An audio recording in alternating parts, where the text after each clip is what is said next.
Welcome everybody to this panel discussion. We're going to be talking today about a potential new solution for patients with diabetes. It's an innovation that combines a unique, ultra-concentrated, ultra-rapid-acting insulin that's in development at Arecor Therapeutics with Sequel Medtech's automated insulin delivery system, Twist, which was launched in the US last year. I'm Melanie Senior. I'm your host today. I write for the Nature portfolio and evaluate pharma. I'm delighted to have with me today Dr. Sarah Howell, who's the CEO of Arecor. Arecor is an AIM-listed company based in Cambridge, UK. Also joining me here, Dr. Alan Lotvin, who is the CEO and co-founder of Sequel Medtech, based in New Hampshire in the US. And last but not least, we're also joined by Dr. Thomas Blevins, who is a practicing endocrinologist.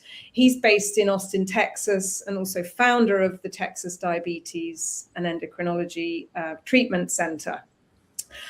Our roadmap for the discussion broadly, we're going to probably talk about 30 or 40 minutes. First of all, initially about the remaining unmet need in diabetes care, which remains significant despite the plethora of devices and therapies available. We'll talk about how Arecor's insulin with Sequel's innovative device may help address some of that unmet need.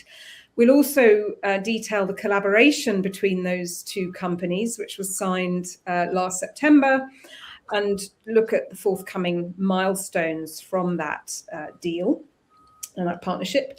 And then finally, we will open up for your audience questions. And thank you in advance to those of you who've already submitted them, which is great to see. So we'll leave time for that too. So I'm going to start, if I may, with Dr. Blevins. Welcome. Could you start, please, just reminding us how challenging diabetes is to manage still for many, many patients and their healthcare professionals supporting them, and also just tell us which particular category of patients are those using this very intensive insulin therapy that we'll be talking about today. Right. Thanks, Mel. And good to be here. Hey, so, we take care of people. And I know in this audience, there are people who are experts and know all the terms and everything. And there are people who probably don't. And so I'm going to try to explain things a little bit. And so in diabetes care, we take care of people, of course, with type 1 and type 2 diabetes. And the people with type 1 diabetes tend to be on intensive therapy, and a high percentage are on insulin pumps and automated insulin delivery. And automated insulin delivery is the sensors that we use of the various brands talk to the pumps, and there are various algorithms, and we have a number of excellent pumps available. And the type 1 world is sort of a standard. In the type 2 world, we're just kind of getting into that. There are a very high number of people with type 2 that are on insulin, and a high percentage of them are on multiple daily injection, or we might call it intensive insulin therapy. And increasingly, we're getting into automated insulin delivery. Again, sensor talking to pumps the insulin in. And so people with diabetes typically start with oral agents, diet oral agents, weight loss, now GLP-1s, which delays the onset of starting insulin, but still a significant percent of the people with type 2 are on insulin and on more like multiple daily injection. People with type 2 have to not only in type 1, but also have to take insulin multiple times per day, paraphernalia. They have to have prescriptions, multiple prescriptions, and it's a whole new dimension to life. Changes in food, we tell them you have to change your food activity, all of that. And so there is a bit of a treatment. There's no question, there's a treatment burden. Ask people with type 2. And so that is a typical thing for people with type 2 diabetes. And increasingly, as I mentioned, we're getting into more automated treatment, which is going to make their treatment burden, I think, a little bit less. And I liken it to using automatic transmission in a car versus the stick shift. I mean, having things automated helps, and eventually automated driving cars like robocars and things like that, I think are going to help all of us in a way. And people with type 2 and type 1 both benefit from this automation. So can I just come in? So the automation, I mean, I'm imagining, so they don't have to do anything. The sensor and the delivery of the dose just happens. So they have their device and then that's it. No needles, no nothing. That's just taken care of. Correct? That is fairly correct. They Right. still have to insert the sensors. It's not totally easy, but they have to insert the sensors. The sensors are lasting longer. And that is a very important word, longer. And more miniaturized makes life better, I think, for people with diabetes. And we'll get into this a little bit later, but one of the sort of enemies of miniaturization is high dose insulin need, and using an insulin like U100, only 100 units per cc versus a more concentrated insulin, which would allow lower volumes and more miniaturization. But yeah, that is exactly right. Longer wear infusion sets for the pumps, the automated pumps. Insulin that can be last longer because of concentration, and especially in people with higher doses. This morning I was in my office seeing patients. That's what I do. I'm a clinician and we do a lot of clinical research, but one patient, type 1, was on 190 units of insulin per day, the other type 2 on 230. So this thing about high dose insulin is real. And to get those people, and that's a significant percentage of the people with type 2 diabetes and type 1 as well these days. We can talk more about that, but I want to be brief. But to get those people onto the automated systems, we need to have a concentrated insulin. So longer, smaller is a big deal. Yeah. Okay. And we'll come on to all this, of course, but thank you for teeing that up. And just, can I just push you, the high number of T2 type 2s on insulin? I mean, we're talking what, over 50% roughly? I mean, a significant proportion. I would say it's on insulin, it's probably not 50%. It's probably more like 25-30%, but it's a significant percentage of a very high number of people with type 2 diabetes. Yeah. Okay. And you mentioned the GLP-1s, and I know they're in everyone's mind, and we'll come on to that. That's not going to take away the need for insulin. Not now, not in the future. I don't think so. Thank you. You're right. Absolutely. Thank you very much for setting out that. I mean, just the challenge of management and the daily burden, I suppose. And I know that patients just want to forget they have this condition, right, and get on with their lives. And the easier that is to do, the better. So we're teeing this up really nicely. And I'll invite Alan to come in now to talk a bit more about the TWIST system, the automated insulin delivery. And I think we also had some slides to bring up at this point. Now, while you're bringing the slides up, may I make one point? And that is this burden makes it so that many times people with type 2 especially really don't take their insulin. So having a system that actually, and they have hypoglycemia, they're worried about that, having a system that would reduce their risk of hypoglycemia, reduce their worry, and actually give them the medicine that they're supposed to be taking would be very helpful. Because if they don't take it, then we get into the proper complications and the safety issue. Well, anyway, we'll come on to that. Alan, tell us, so there's some really big competitors out there when it comes to insulin delivery systems. We're seeing Minimed spin out of Medtronic, etc. Tell us about the TWIST. You've launched recently. How does that technology stand out in relation to, let's face it, a pretty competitive market with some big players? And maybe you could speak to how the launch is going as well. Sure. So I'll take 4 or 5 minutes. So the first thing is I'll agree with Dr. Blevin completely here in that despite the fact that there are a lot of people in this space, it is a market that suffers from has a ton of unmet needs, right? Less than half the people with type 1 who should be using these devices are. The people who are using them will switch between 5 and 15% a year. So what we see is that despite years of good devices and clearly better than pens, we still have less than half the people in the United States and far less overseas. So I think there's a large unmet need. So what did we do? Why did we come to market? What we came to market with was the first really new technology in 25 years. I'll just hold it up so you can see kind of the real size. And just to be clear, I'm not 6 feet 9 inches tall or 205 centimeters. I can't palm a basketball. This is a pretty small device, but it holds 300 units of insulin. So getting to the U100, so 3 cc's of fluid. So getting to Dr. Blevin's point about the people who need lots of insulin or longer duration. So what this technology does that's unique is it's the only piece of technology that directly measures how much insulin is given with every microshot.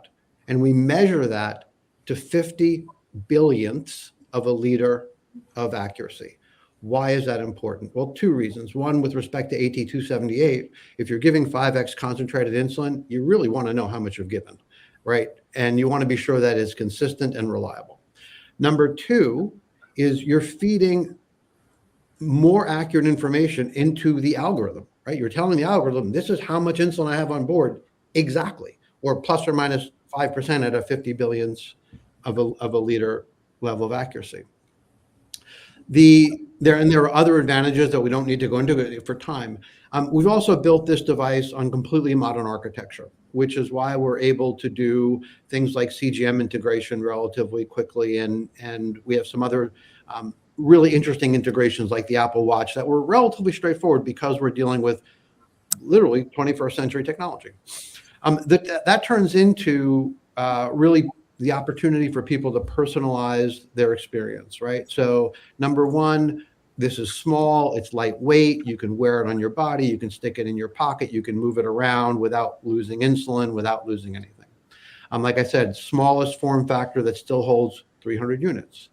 And we use the twist loop algorithm derived from the do-it-yourself community, but is the FDA cleared version that we modified for use in our device. And that has the widest glucose range, right? It goes down as low as a target glucose of 87 milligrams per deciliter, which for those in the UK is 4.83 millimoles per liter. All the data would say the lower your set point that you can safely set at, the better your clinical outcomes are going to be. And we've started to see in our early real world evidence, outstanding clinical outcomes. So we're excited about that. And finally, with respect to our launch, which you mentioned, Melanie, we have outstanding access on the pharmacy benefit and only on the pharmacy benefit in the United States. We chose that because it's the lowest out of pocket for people living with diabetes. It is the most convenient and simplest way. We have coverage with over 140 million commercial lives in the United States right now, which is almost close to 80% of the entire population. And we're incredibly pleased with the response that we've gotten from payers. We're also incredibly pleased with the response we've gotten from prescribers. We have over 2,700 unique prescribers that during our limited launch, where we were controlling how many people we put on at a time, sent us a referral or a prescription. So all in all, we're very excited. And we'll be, we're launching, kind of broadly nationally, this month. So, and very excited to be able to work with the folks at Arecor, because we think the combination of the twist device plus AT278 creates not just the opportunity that Dr. Blevin talked about for miniaturization, but also the opportunity to create a device that everyone with using intensive insulin, type 1 or type 2, can use for 3, 5, 7 days as we continue to pursue approvals for longer wear. So I'll stop there and turn it over to Sarah. Great. Thank you very much. I'm getting this message then, very accurate measurement, small device, but with a big reservoir, flexible, target flexibility, but also, pairing into the Apple ecosystem. That makes sense. A lot of people have Apple technology. So thanks for setting out those advantages and the coverage as well. And I'll maybe come on to some of the feedback. But first of all, Sarah, I think we should talk about insulin. Let's get on to the insulin then, and perhaps you can tell us about the Arecor insulin AT278, how you developed it, and just the need it serves, and how it's different to what's out there already. Sure. So AT278 is the only highly concentrated ultra rapid acting insulin in development. So it's 5 times more concentrated than the insulins that are out there today that are approved for use in these AID systems. So it's a 500 unit per mil insulin compared with those 100 unit per mil insulins. And what we did here is we took existing insulin that's already out there and approved and developed a novel formulation of that insulin that's not only 5 times more concentrated, but also has this ultra rapid acting profile. And that's important, and we'll come on to that. And we've demonstrated its superiority in clinical studies in both people with type 1 diabetes as well as with type 2 diabetes, with high BMIs. I'm not going to talk through, so we don't have time today. I'm happy to do that offline with anyone that's interested in detail on clinical data. But what you're seeing here on this slide is our most recent clinical study. So this was comparing AT278, so 500 units per mil, with 100 unit per mil insulin aspart. So this is Novo Nordisk, Nova Rapid, or Novolog, as it's called in the US. And this is really to demonstrate that superior profile here. So this is in type 2, so we've got very similar data in type 1 patient population. So what you're seeing here at a very high level is we've accelerated that absorption of insulin. We're getting more insulin on board faster. In fact, we saw in that first hour post-injection 48% in favour of AT278, and then this translates to a greater glucose lowering profile. And again, we saw 66% more insulin action in that first hour post-dosing.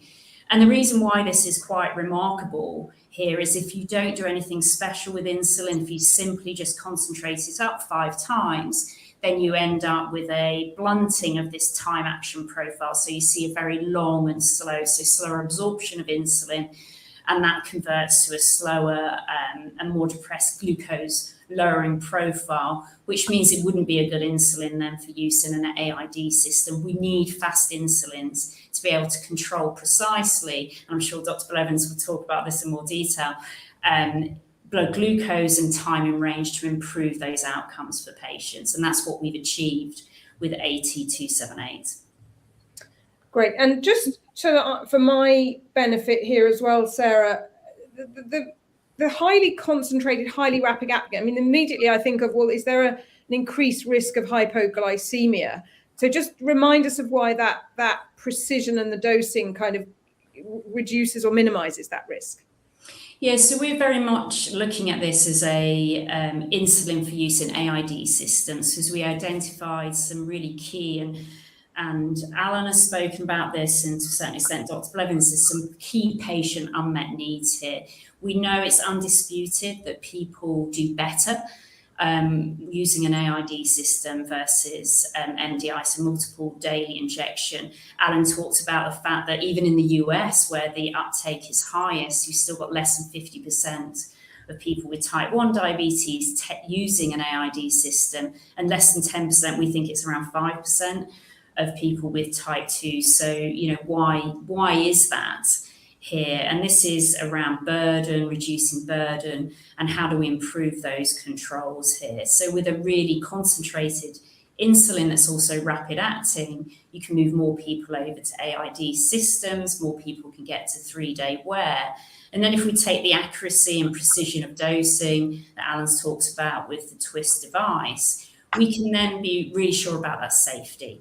We know exactly how much insulin is being dosed. The algorithm can be fine-tuned to the kinetics of the insulin, so to get best work around this profile. We're losing your sound a bit, Sarah. Can you just say that last piece again?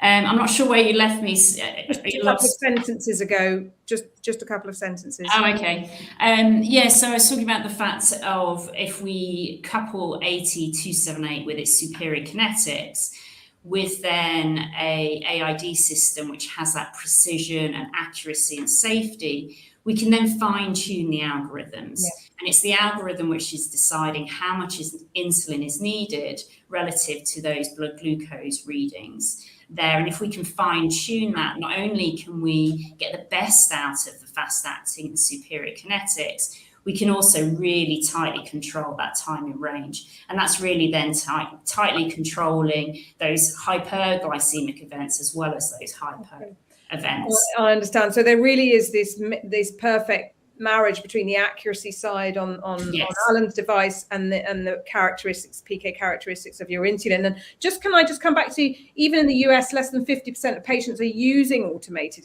insulin delivery systems. And I'm thinking, why is that? And I think you didn't spell it out for me. It's because they're not quite good enough, or is it because of something else?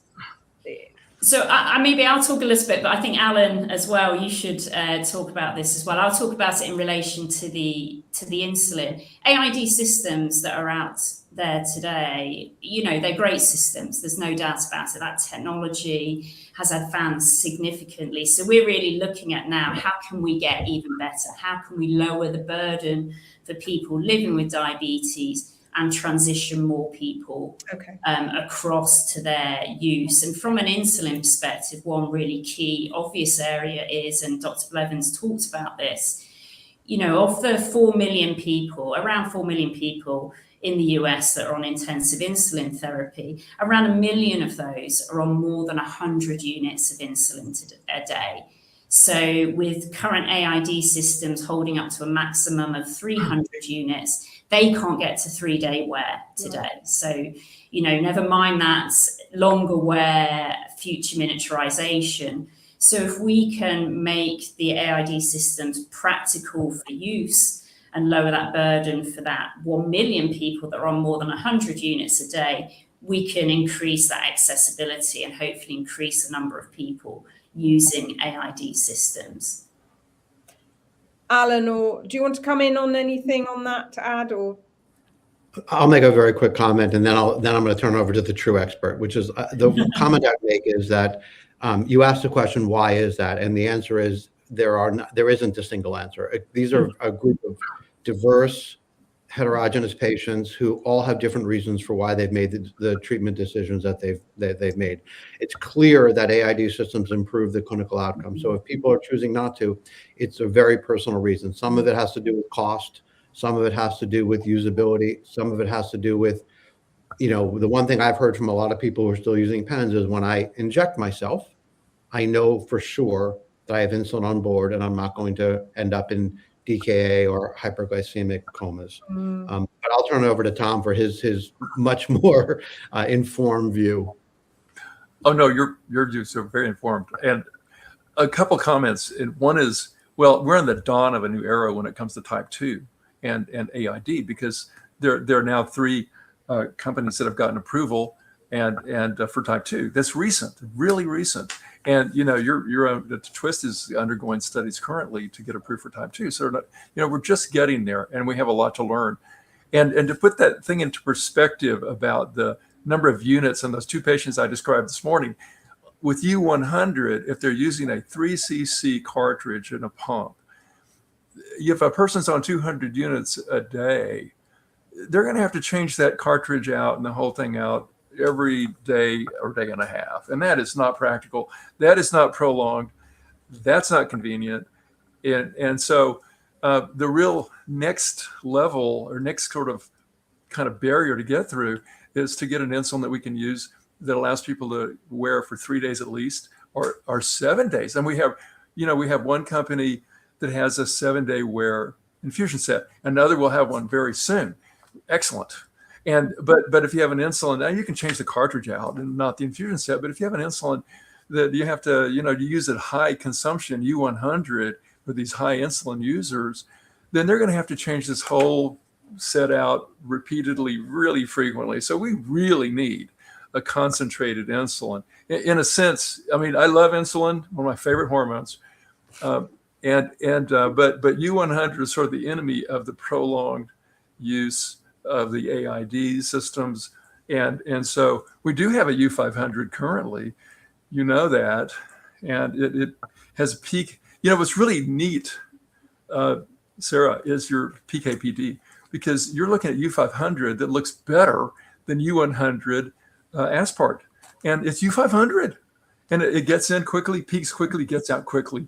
We need that to get that better time in range, number one, for the better postprandial control, and the lower duration. The current U500, and then I'll pause, but the current U500 we have peaks in 4 to 8 hours. Terrible, totally non-physiologic, and has a duration of 24 hours. It's not usable. So we need a U500 concentrated to prolong the duration of what we give people for insulin, make their life better. It's extraordinary to me, 100 years or more since insulin was first isolated, that we're still, there's still just more to do. So no, thank you. And I'm also very interested in your point, Alan, about patients some of them wanting that feeling of, I know I've injected this, sort of almost not trusting the algorithm. That's just an interesting angle, but we won't get into all that today. I want to come on to the partnership that Sarah and Alan, you signed, you teamed up just a few months ago. We've already got a really clear sense of why these two innovations are so well suited to each other, given that their characteristics, the precision and the sensor precision and the convenience of the device with the PK and the characteristic of the insulin. Sarah, can you just outline the sort of key elements of the partnership and maybe some of the milestones we can expect?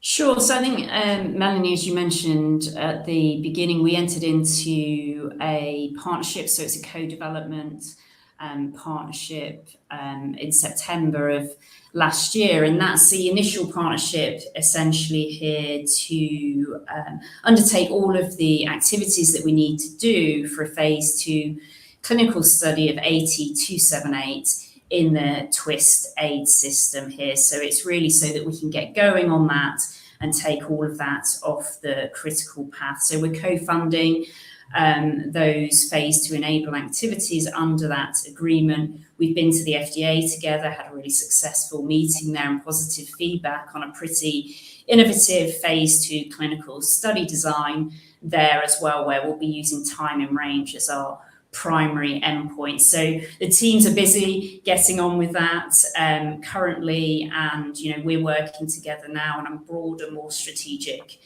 partnership to move through phase 2 and beyond. Okay, Alan, do you want to comment on any of that, or has Sarah covered the main features on it? Perhaps you can talk about the sort of milestones. I know there's some questions around, timing and things. So I think that we are extremely excited by the opportunity to work with Sarah and the Arecor team on AT278. I think the opportunity to put rapid-acting U500 in the Twist device creates real clinical advantages for patients. We have, with 3 cc's, that's 1,500 units, which is, a week's worth of wear for almost every patient with type 1 and a good chunk of the patients with type 2. Now, we don't have a week approval yet. I want to be clear. I don't want to get out ahead of myself. But by the time we get through the development path for AT278, we would anticipate having done the work to have long wear infusion sets as well. Brilliant. And I think your system, so I'm interested, just looping back to the Twist system and your experience on the market already. So obviously using other kinds of insulin, not rapid acting U500 yet. What's the most typical use at the moment then out there, and the feedback you're getting so far from just the system in itself? Yeah, so far it's been very positive, right? We have a fairly good sample size of people in our limited launch. We're using U100, both Humalog and Novolog.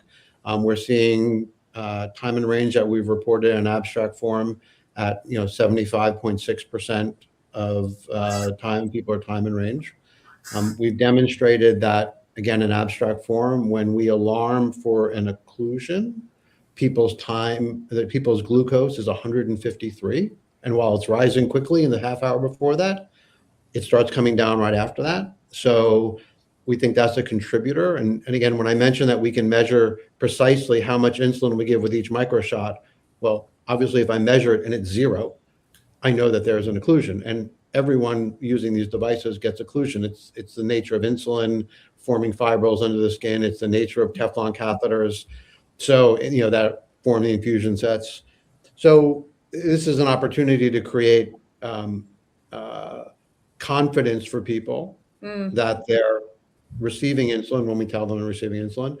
And it doesn't force them to rely on their CGM and get to a glucose of 240 or 300, which might take 2 or 3 hours, and then 2 or 3 hours come back down. So we're seeing really, really positive results. And we have a pretty long waiting list of people who are eager to try the device. So, so far so good.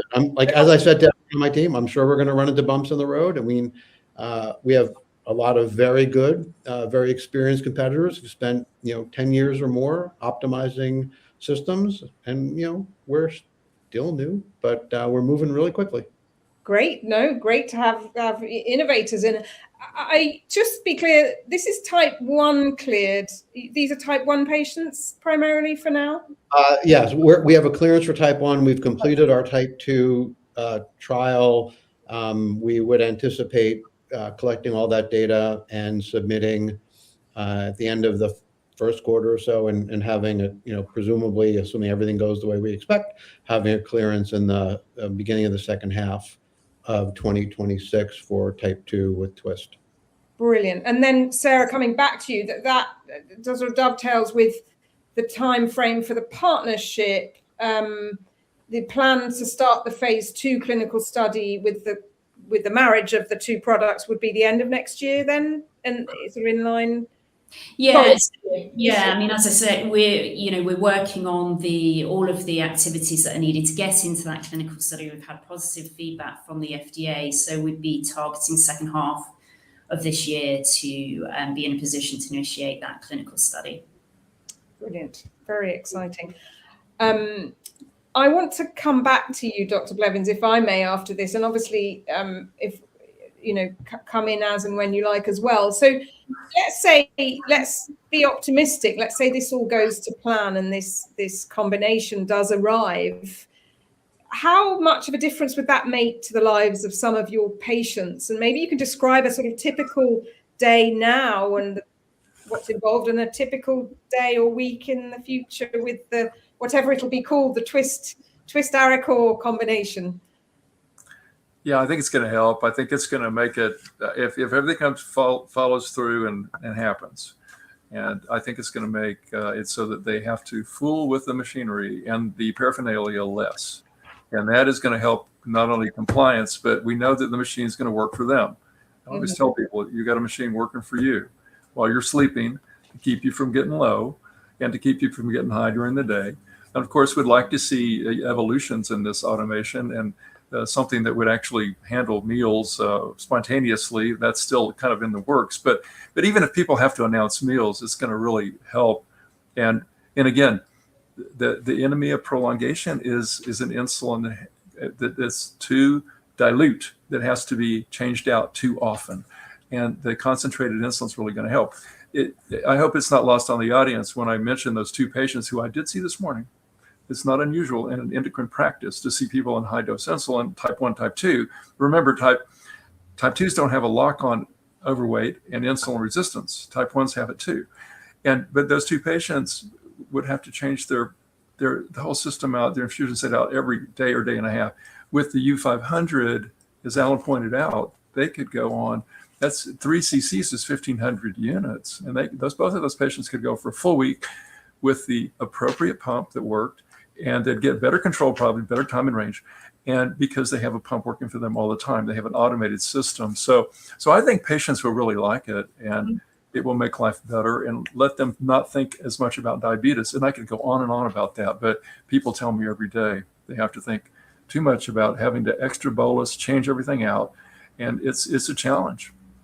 It's exactly what I hear from experts and from friends and family, that they just don't want it to be visible. They don't want to think about it, just not have it there. So no, thank you. I can see how that, and just this sort of changing and replacing, is that a sort of 10-minute job or a 5-minute job or a half-hour job normally?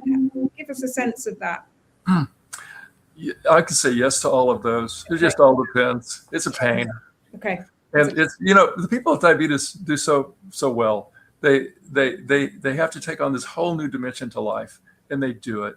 And it's a hassle. It's a lot of expense. It's a lot of changing things and paying attention to things that people who don't have diabetes don't have to pay attention to. Making life more automated for them would be very helpful. Yeah. And I can definitely see and what's driven Sarah and her team and Alan and his team to create this. Look, I'm at this point, there are lots of questions coming in. So I want to have Jake from the platform just come in and tell everyone how to submit questions, because we're going to just carry on. We've got a couple more questions I want to ask and topics we want to bring up, but just so that you all know in the audience how to do this. There are plenty, but maybe not everyone does. So Jake, could you just tell everyone how to do the submission of questions? Absolutely. Ladies and gentlemen, please just continue to submit your questions just by using the Q&A tab that's situated on the right-hand corner of your screen. Please just simply type in your questions and then press send, and that will come through to the team. Thank you. Brilliant. Great. And then I will, if I may, moderator's privilege, come in with a question of my own. And that's really, being optimistic and assuming this does come together, which I very much hope it does. And it does sound like a really valuable combination. We've heard there's huge pressure on insulin pricing in the US. We saw it with the IRA, with the Inflation Reduction Act, etc. Novo Nordisk even, I think, has discontinued some of their insulin presentations. So I think it's something in many people's minds. And I wonder how you're thinking about, you mentioned your coverage, Alan, for the device, but how are you thinking about marrying that drive to increase access and improve lives with the sort of commercial realities, if you like, of companies? Alan, Sarah, either of you? Do you want me to start, Alan? Why don't you start, Sarah, and then I'll follow on.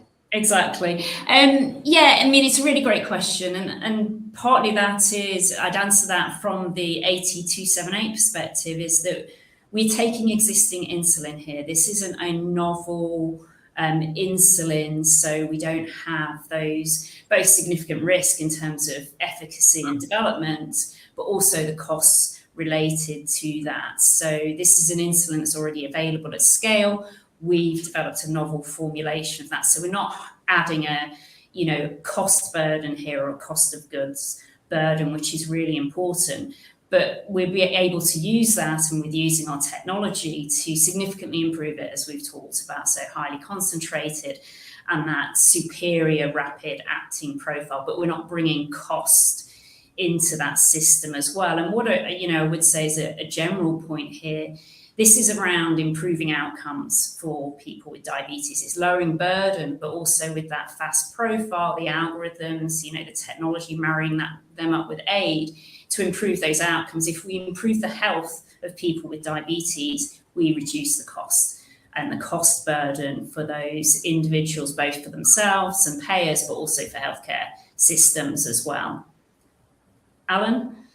Yeah, so Mel, it's a really good question. So my last job prior to founding Sequel was I was the president of CVS Caremark, the largest pharmacy benefit manager in the country. And when we started Sequel, we started with a mandate of bringing innovation at lower cost. In every other field of life, like, things get better and cheaper, right? You think about, people have said with semiconductors, if cars were like semiconductors, they would get 1 million miles to the gallon and cost, 84 cents. That doesn't happen in medicine, and we were committed to making that happen. So despite the fact that we believe we have a completely differentiated device, huge advantages in technology, we brought it to market at an incredibly attractive price. That was recognized by the payer community, which is why we were on everyone's formulary prior to launch. We haven't, Sarah and I have talked about this, obviously, we haven't set the pricing for the combined product yet, or 8278 in our device, but my perspective would be coming to market with a different message than innovation at a reasonable price is not a winning strategy.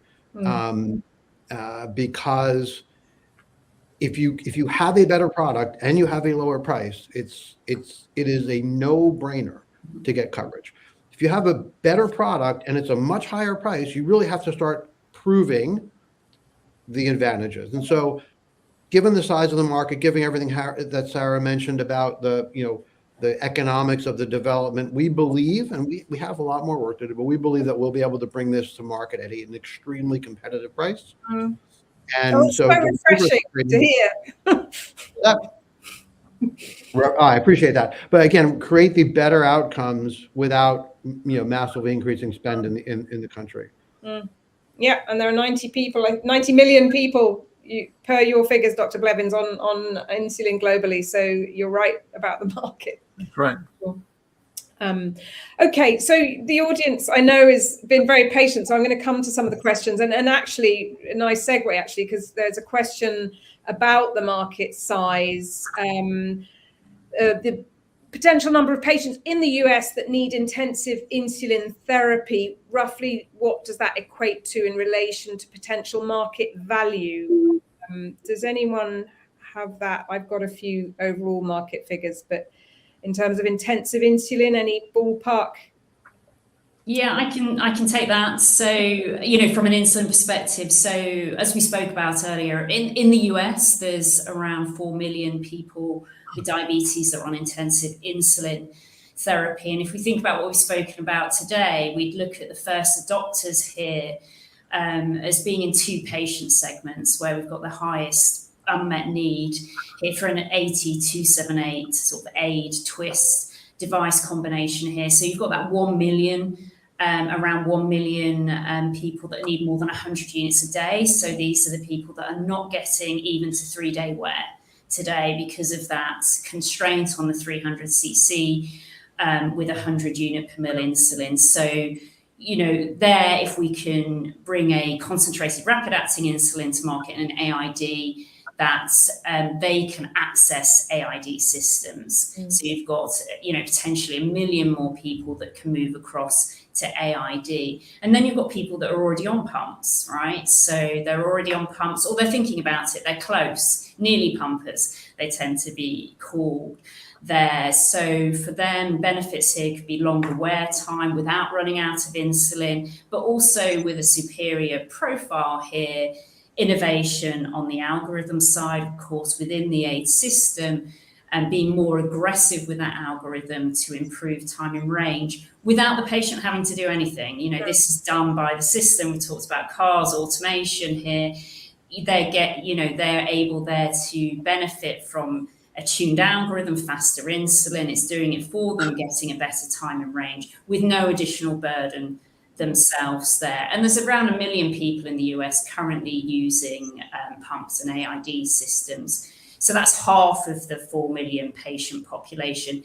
If we translated that through to insulin revenue, taking into account, Melanie, everything you just said around pricing and the impact of the IRA Act, etc., that still translates to more than a $3 billion per annum insulin revenue opportunity. If you took all 4 million people with diabetes, if you dream into the future, they all move across to AID. If they're all on AID there, that's closer to a $5 billion per annum insulin opportunity. But this is all about, those segments, looking at the highest unmet need. You're looking at half of those 4 million initially. But of course, it's still a significant opportunity without, as Alan said, and I agree entirely with him here, putting more cost burden either onto the patient, the payer, or the healthcare system. So this is looking at it on parity as at today. That's such a key point. The market size here over 100 billion when we talk about all of diabetes devices and therapies, growing CAGR, 11-12%, even with all this price pressure, as you say, Sarah. That means almost $300 billion total market size by the end of next decade. So even just a segment of that, I think is worth an awful lot. And maybe we can come just briefly back here to you, Dr. Blevins, on the GLP-1s. So much of industry has been talking about these wonder drugs and what they're doing for everyone and all the problems they're solving. Can you just help us understand how much you're seeing of, the delay to the need to use insulin and give us a sense of the extent to which they are changing, if at all, this dynamic, this need, the size of this market we're talking about? Yes. It is certainly delaying the need to start insulin in the people with type 2. It's really not having that much impact. Some impact in type 1. It's not approved in type 1 at this point, as you know. I hope it will be at some point. And they're great drugs, and we use them a lot.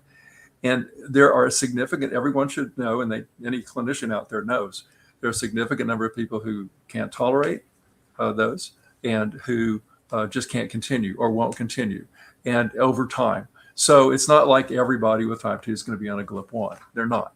And so they do delay the need to start insulin sometimes and reduce the dose sometimes, but not always. So the number of people on multiple daily injection continues to be really not that changed. And the doses of insulin sometimes reduced. And then, people do have this progression and don't necessarily stay on the GLP-1. So GLP-1s have not they've reduced the timing of starting insulin. They reduced the doses some, no doubt about that. But they still, insulin use and MDI and high dose insulin here to stay. Got it. Okay, let's carry on with our questions. So there is a couple of questions about other concentrated insulins, highly concentrated insulins.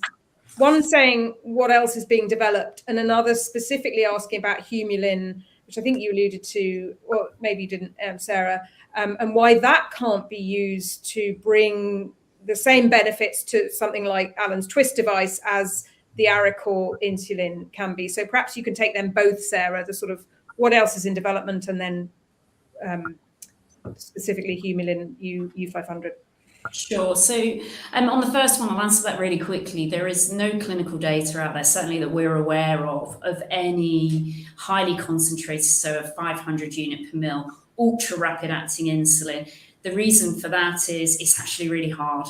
That as you concentrate up insulin, you get that blunting of the time action profile. So we've done something quite special there to enable that. There have been some developments in the past, but they haven't got further than preclinical development there. The second question is correct, and I think Dr. Blevins touched on this, there is Humulin RU500. It's a insulin from Eli Lilly. We did actually include this within our clinical study, our type 2 clinical study, and it shows exactly that. You have this really flat, long profile. And it wasn't designed it's not a rapid acting mealtime insulin, but people do use it off label in insulin pump. These require very high insulin doses. They're using it off label in insulin pumps today. Of course, AT278 would address that problem. You get all the benefits of getting enough insulin on board to get to 3 days, for example, in an AID system, but that rapid profile, so you get that very precise blood glucose control and time and range. Brilliant. Thank you. Great. Sarah, I'm going to stay with you. There's two questions actually from Suraj Kalia from Oppenheimer. Thank you for those both. One for Sarah. Are there any modifications, and what are they, needed for AT278 PK/PD profile wise in order to match it with the existing AID systems, if at all, and how complicated would that be? So I guess it's other than Twist, I think, is the question.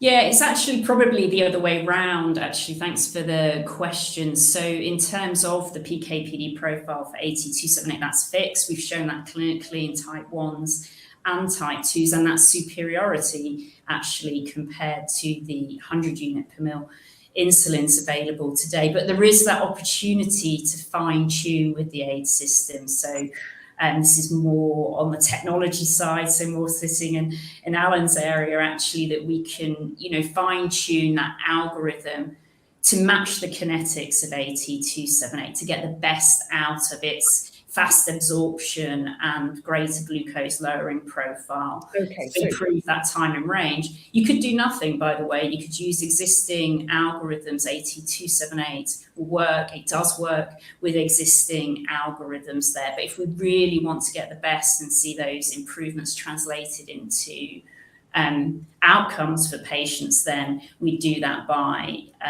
fine-tuning that algorithm and matching it to the kinetics of AT278. Right, so the kinetics don't change. You fine-tune the algorithm. Brilliant. Alan, question of insulin blockage and inaccurate dose delivery with current AIDs.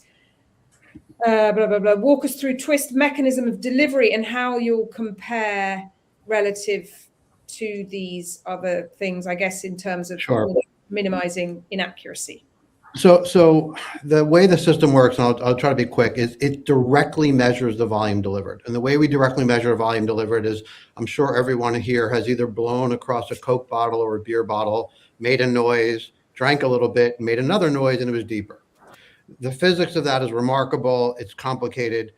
And essentially, by measuring the difference in tone, we can measure precisely how much is given. We know when zero is given. So that's how we do it.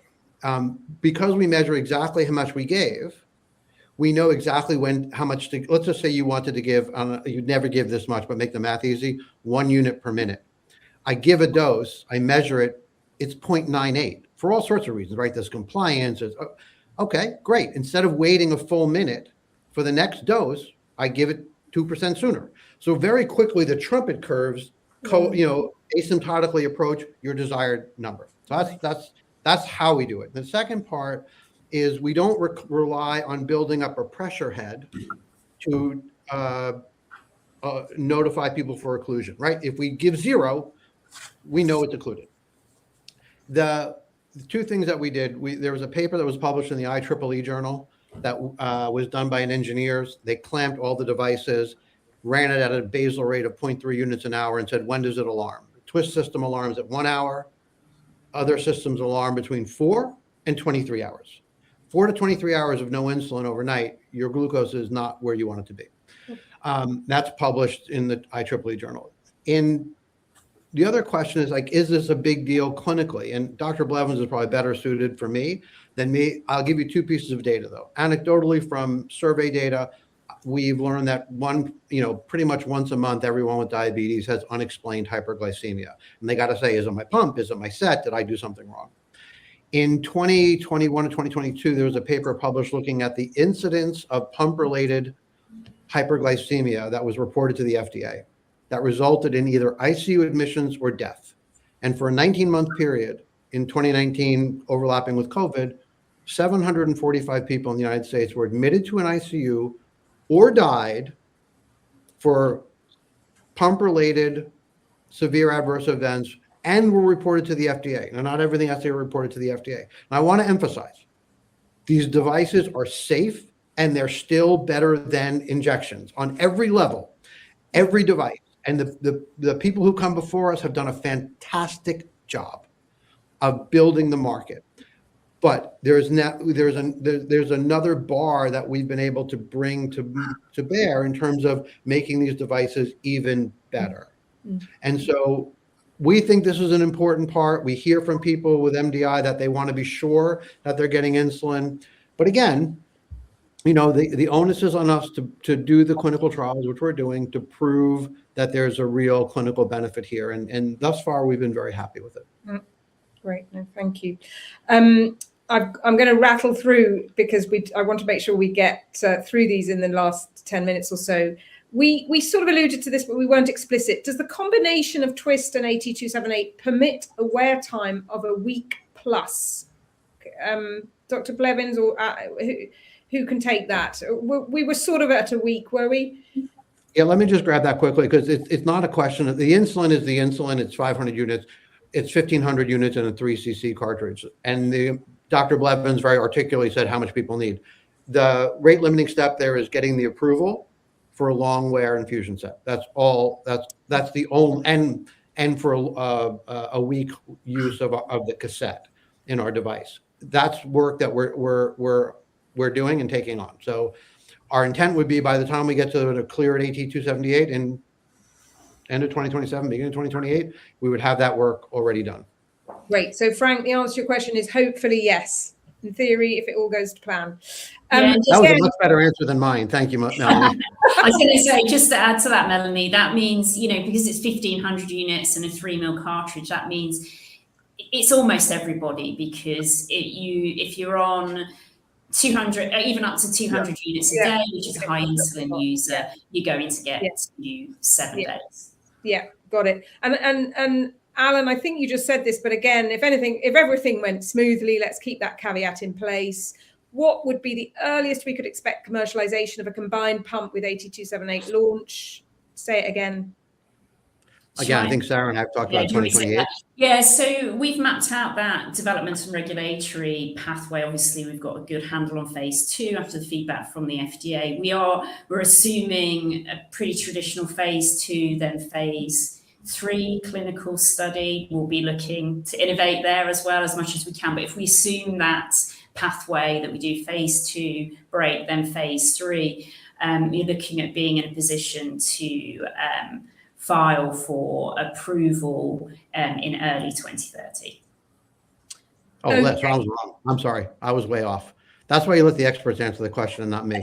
Early 2030. But you said, so you hinted at innovation. I mean, could we talk about innovation in the size and design of the studies? Because there's, Frank, come back with it. Yeah, how big do the studies have to be? Is there a way to get a rapid route with relatively fewer patients now, given, as you say, the low risk on the, in terms of it's not a new chemical entity, right, or a new biologic here? Yeah, I mean, these are all really great questions, and partly, it depends here. There's a partly it depends answer with the FDA as well, but we have seen innovation there.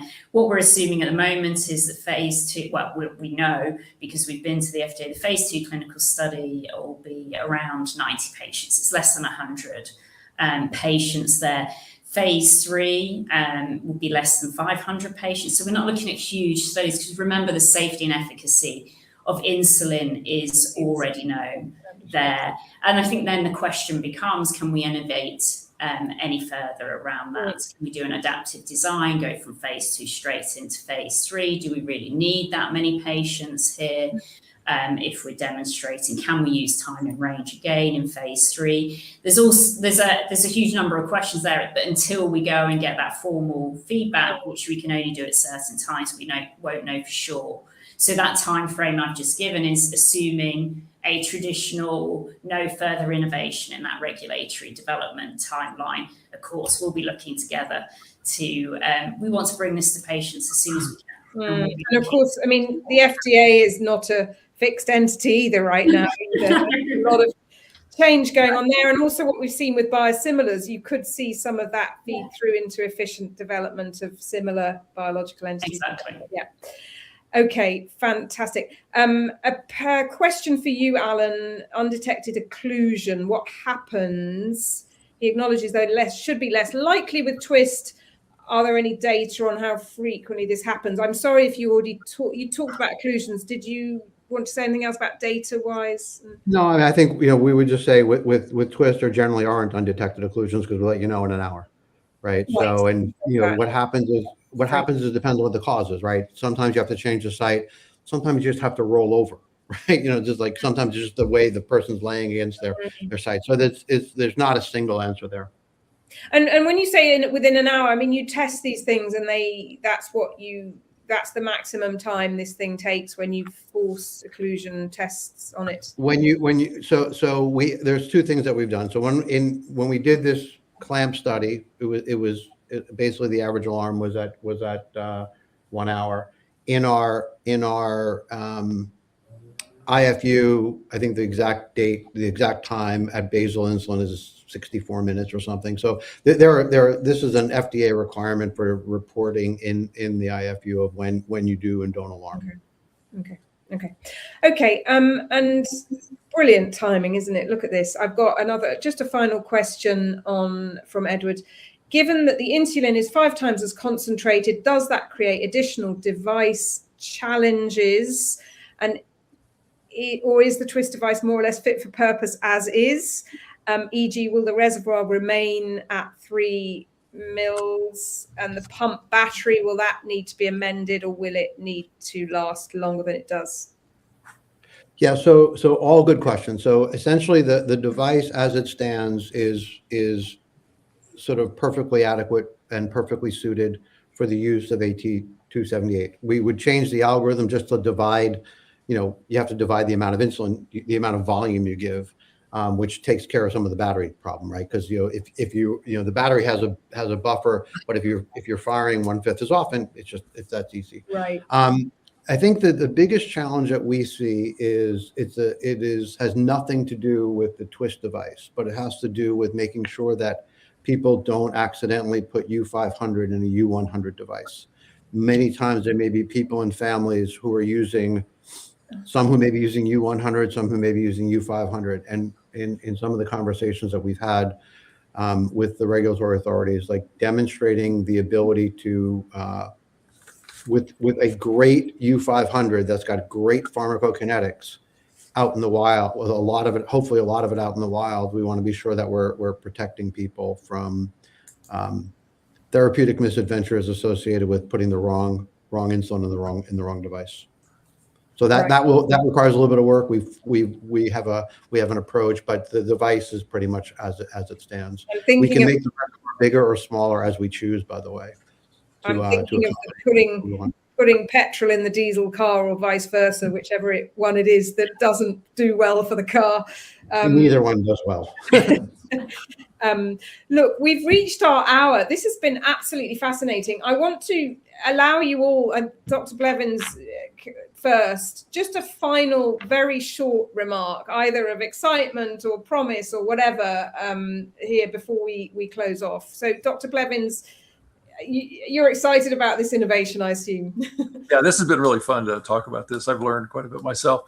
First of all, AID systems are highly desirable for people with type 1 and type 2, clearly. And we're moving into this zone in type 2.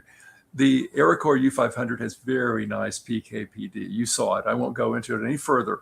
And we need a device, AID device that is tweaked to use it. And I think that will be very helpful for our patients, our type 1s on high dose insulin, higher dose usage, and also our type 2s.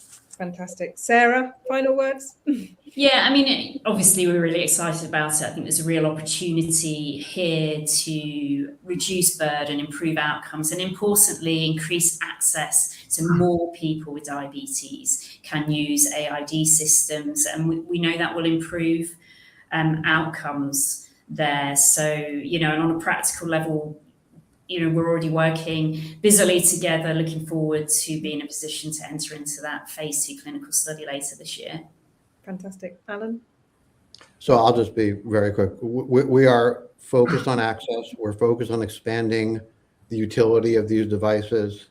And, as a company, we're focused on providing choice for people living with diabetes. And we've been fortunate to uncover a lot of really interesting companies that we've been able to create relationships with. And this is the poster child for that. And to the extent that we can help accelerate the development of AT278, to all the points Dr. Blevins made, we think it's a really great opportunity for people living with this disease. Great. Well, look, that's a much better conclusion than I could have put together. So I'll leave it with that. I think what I found most exciting is this access point as well, and just making sure this gets to everyone who needs it. So look, thank you to you, the panelists, for your development efforts, for your clinical service, for your time today, and thank you all in the audience for your questions and for your attention. This is has been recorded, and I think is going to be up on the websites of Arecor and Sequels if you have colleagues who want to listen or if you want to re-listen. But with that, I'd like to issue a final thanks and wish you all a really nice rest of the day. Thank you. Thanks, Mel.